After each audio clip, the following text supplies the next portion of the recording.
రాష్ట్రంలో ఉన్న రౌడీలు అందరూ నవీన్ యాదవ్ నామినేషన్ కు వచ్చారని బీఆర్ఎస్ ఎమ్మెల్యే సుధీర్ రెడ్డి ఆరోపించారు. ఈ సందర్భంగా ఆయన మాట్లాడుతూ కారు గుర్తుపై ఓటు వేసి సునీతను గెలిపించాలని కోరారు.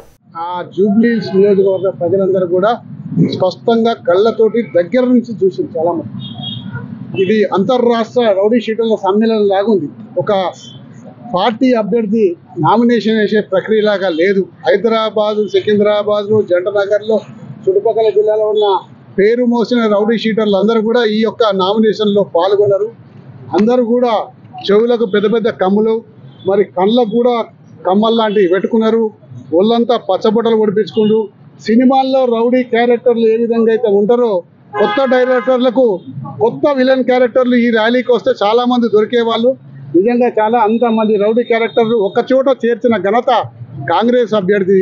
కాబట్టి రాబోయే ఎన్నికల్లో ఇటువంటి రౌడీ మూకల చేతికి అధికార పగ్గాలు పోతే ఆ జూబ్లీహిల్స్ ప్రజలు నష్టపోయారు. మరి ఇటువంటి తరుణంలో పోలీసులు అందరూ కూడా కంట్రోల్ చేయాల్సిన అవసరం ఉంది. ఎందుకంటే బహిరంగ కొంతమంది ఆయుధాలు చేతిలో పట్టుకొని తిప్పుకుంటూ డ్యాన్సులు చేసుకుంటూ పోతున్నారు. వాళ్ళని వీడియోలు తీయబోతే పోలీసు వాళ్ళు ఆపి వీడియోలు తీయనిస్తలేరు. మరి ఇంత బహిరంగంగా రౌడీ షీటర్లు కత్తులు తిప్పుకొని పోతూ ఉంటే పోలీసు వాళ్ళు ఆ విధంగా చేయడం నిజంగా చాలా శోచనీయం. మరి ఇప్పటికైనా జూబ్లీహిల్స్ ప్రజలందరూ కూడా ఆలోచన చేయాలి.